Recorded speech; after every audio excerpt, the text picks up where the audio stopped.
Hello friends. तो इस video के अंदर अब हम बात करेंगे अपने न्यू टॉपिक साइक्लोन नेचर फरी मीन्स प्राकृतिक जो रोष है, क्रोध है, ठीक है, उसके बारे में, जो एक साइक्लोन के रूप में आता है, चक्रवात के रूप में आता है।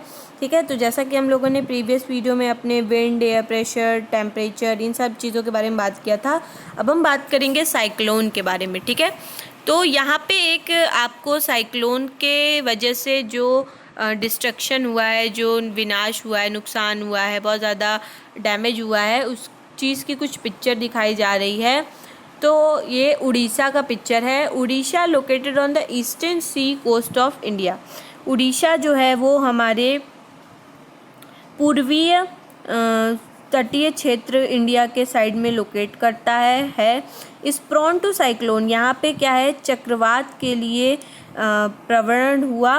That originate in the bay of Bengal, जो स्टार्ट हुआ था हमारे बे ऑफ बंगाल से ऑन 17-18 अक्टूबर 99 में। 17 और 18 अक्टूबर को 1999 में ये स्टार्ट हुआ था साइक्लोन हिट 5 डिस्ट्रिक्ट। साइक्लोन ने क्या किया कि 5 जो है हमारे ज़िलों को, ठीक है, डिस्ट्रिक्ट को, शहर के, स्टेट की ज़िलों को नुकसान पहुंचाया। Another super cyclone occurred on the 29 October.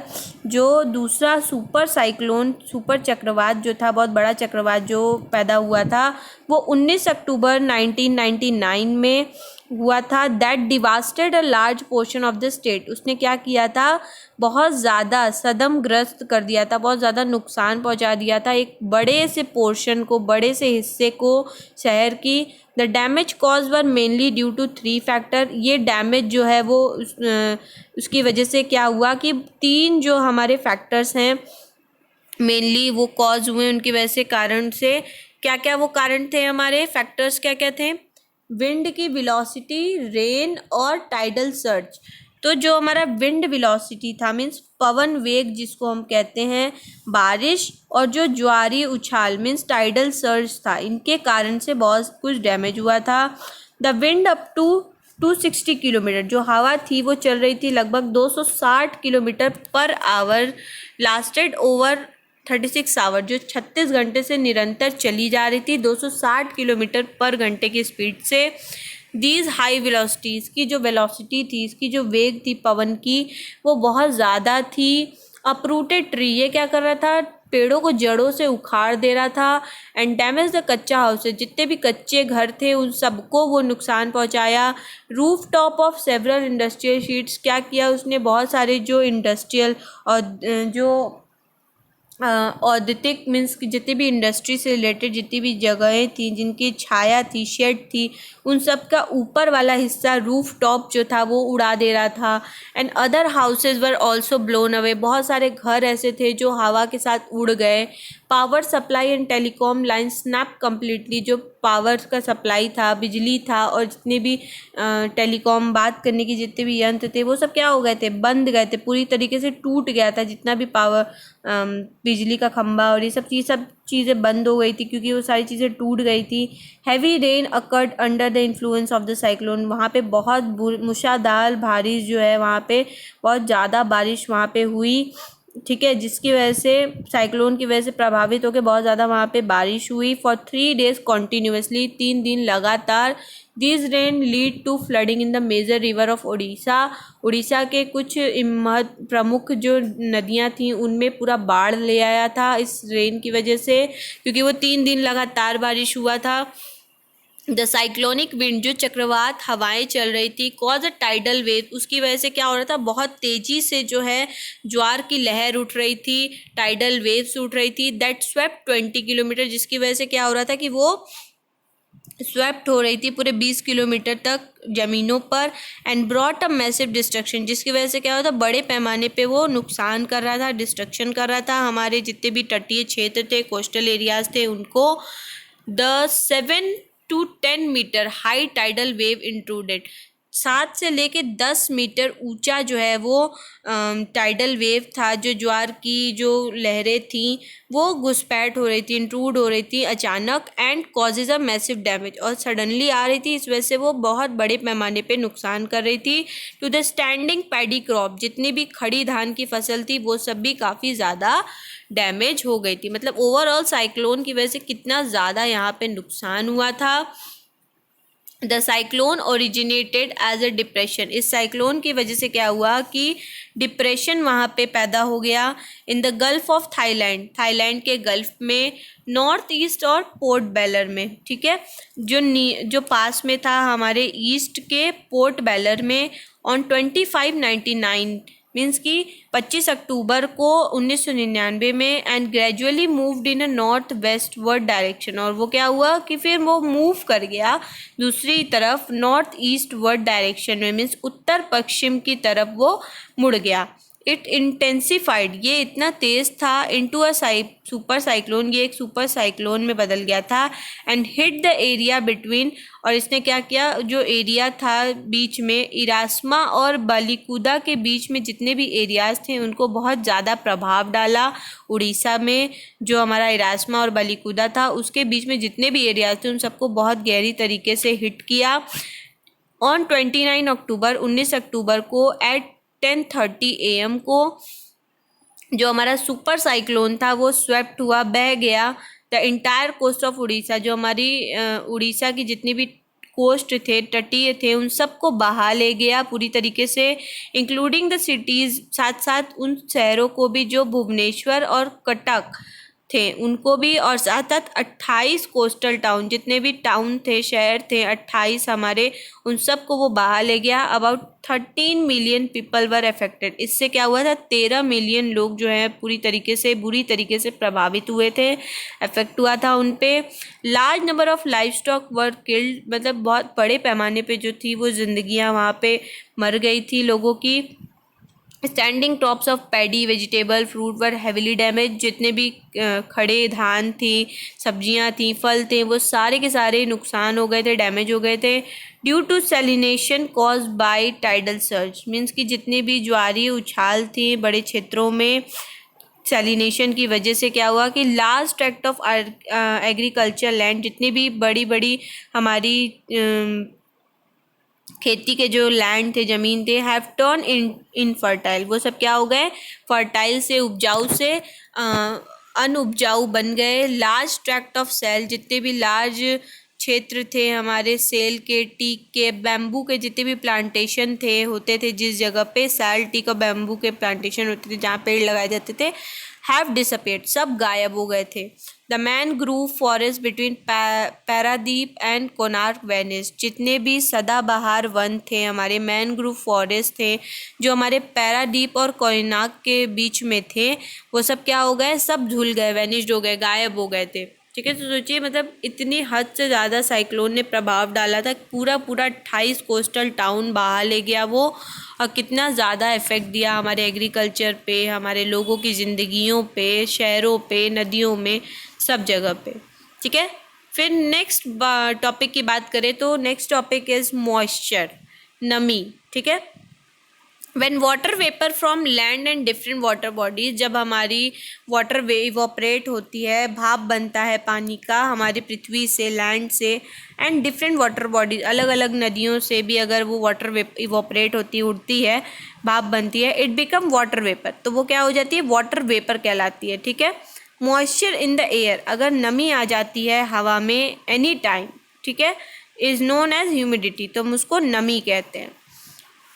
When air is full of water, जब हमारा हवा जो है वो वाटर वेपर से, जो हमारी पानी की बूंदें होती हैं, भाप होता है, उससे अगर भर जाता है, we call it a humid day, तब हम उस दिन को क्या कहते हैं, ह्यूमिड डे, नमी से भरा हुआ दिन कहते हैं।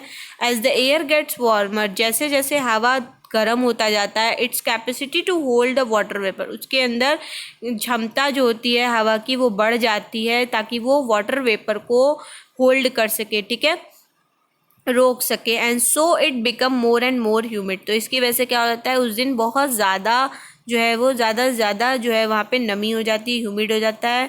एंड ह्यूमिड डे, एक ह्यूमिड डे पे, नमी वाले दिन पे clothes take a longer to dry, कपड़े जो हैं वो लंबा समय लेते हैं सूखने के लिए।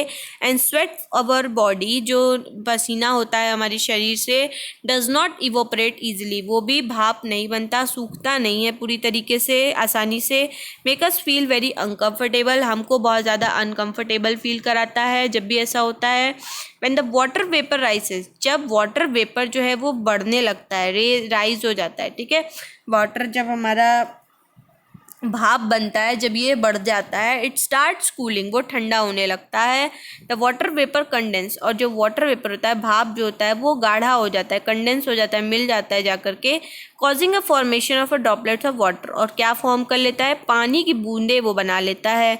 Clouds are just mass of such a water droplet, जो बादल होता है वो एक मास होता है, एक संख्या होती है हमारे इसी तरीके के वाटर के ड्रॉपलेट्स की, ठीक है, बूंदों की। When these droplets of water become too heavy, जब भी ये ड्रॉपलेट्स होता है पानी का, जो बूंदें होती हैं वो बहुत ज़्यादा हैवी हो जाती हैं, तो क्या होता है, जो फ्लोट करती हैं हमारे हवा में वो बहुत ज़्यादा हैवी हो जाती हैं। Then they come down at precipitation, तो फिर क्या हो जाता है कि वो नीचे की ओर गिरने लगती हैं, प्रेसिपिटेशन हो जाता है, मीन्स तेज़ी से वो नीचे की ओर आती हैं और वर्षा होने लगती है, जिसको हम रेन जानते हैं। Jet plane flying in the sky, जितने भी प्लेन्स होते हैं, एरोप्लेन्स होते हैं जो हमारे हवा में, स्काई में, बादलों में, आसमान में उड़ते हैं, लीव अ वाइट ट्रेल, वो पीछे अपने एक पगडंडी छोड़ जाते हैं, सफ़ेद पगडंडी छोड़ जाते हैं अपने पीछे, behind them. The moisture from their engine, जो उनकी इंजन से जो नमी निकलती है, मॉइस्चर निकलता है, वो क्या करता है, कंडेंस कर जाता है, मिक्स हो जाता है, गाढ़ा हो जाता है, तो ही हमें क्या होता है, वो ट्रेल पगडंडी देखने को मिलती है, जो कि कंडेंस मॉइस्चर होता है, ठीक है, गाढ़ा हुआ हुआ उसकी नमी होती है। फॉर सम टाइम, कुछ समय के लिए वो हमें देखने को मिलता है। When there is no air movement to disturb it, जब वहाँ पे उस एटमॉस्फेयर में किसी तरह का हवा प्रेजेंट नहीं होता है कि उस पगडंडी को डिस्टर्ब करे, तब तक हमें वो देखने को मिलता है। जैसे ही हवा चलती है वो पगडंडी क्या हो जाता है, वो टूटने लगता है और मूव कर जाता है इधर से उधर। Precipitation that comes down to the earth, जब प्रेसिपिटेशन क्या होता है, वर्षण जब नीचे की ओर आता है हमारी अर्थ पे, लिक्विड फॉर्म पे जब वो गिरता है, तो वही हमारा रेन कहलाता है, बारिश कहलाता है। मोस्ट ऑफ द ग्राउंड, ज़्यादातर मैदाने जो हैं वो water comes from rain water, वो सब ग्राउंड जो है वहाँ पे पानी जो आता है वो कहाँ से आता है, बारिश के पानियों से आता है। प्लांट है प्रिजर्व, प्लांट जितने भी पेड़ पौधे होते हैं वो क्या करते हैं, रक्षित करते हैं, प्रिजर्व करते हैं हमारे पानी को। When trees on hill side, जितने भी पेड़ पौधे होते हैं हिल साइड पे, ऊंचाई पे जितने भी पेड़ पौधे होते हैं, अगर वो कट कर दिए जाएं तो rain water flows down the bare mountain, तो वो क्या होगा, जितने भी पानी होगा, जितना भी रेन वाटर होगा, बारिश का पानी होगा, वो सब क्या होगा, नीचे की ओर आ जाएगा और माउंटेन्स को कर देगा बेयर, ठीक है। कैन कॉज, इसकी वजह से क्या हो जाएगा कि जो लो लाइंग एरिया है, निचली एरिया जो है, निचली क्षेत्र जो है वो फ्लड आ जाएगा, उसमें बाढ़ आ जाएगा, ठीक है। On the basis of mechanism, ठीक है, मैकेनिज्म के बेसिस पे 3 तरह के रेनफॉल्स बताए गए हैं, 3 टाइप्स ऑफ रेनफॉल बताए गए हैं, बारिश बताई गई है। पहला होता है कन्वेक्शनल रेनफॉल, ओरोग्राफिक रेनफॉल और साइक्लोनिक रेनफॉल। तो आप इस पिक्चर में देखो, फिगर 4.5 में टाइप्स ऑफ रेनफॉल दिखाया गया है। कन्वेक्शनल रेनफॉल यानी कि संवहनी, जिसको हम संवहनी कहते हैं वर्षा, वो हमारा होता है कन्वेक्शनल रेनफॉल, ठीक है।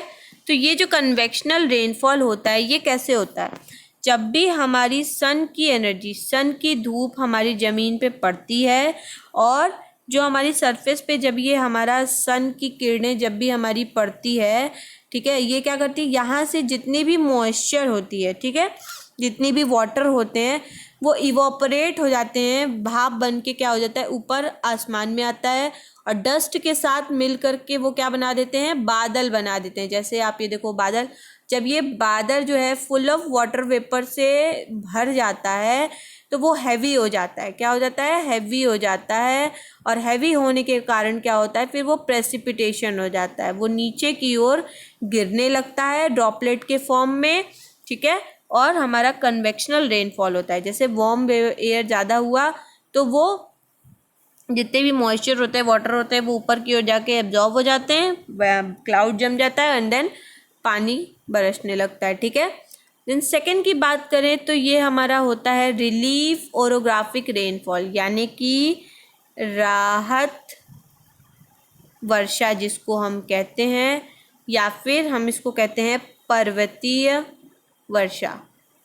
ठीक है, या तो हम इसको क्या कहेंगे, पर्वतीय वर्षा कहेंगे या राहत वर्षा कहेंगे। ठीक है, तो ये क्या करता है, माउंटेन से जितनी भी मॉइस्चर होती है, माउंटेन क्या करता है ना, जितने भी अपनी नमी होती है उसको डिफ्लेक्ट कर देता है, बाहर निकाल देता है।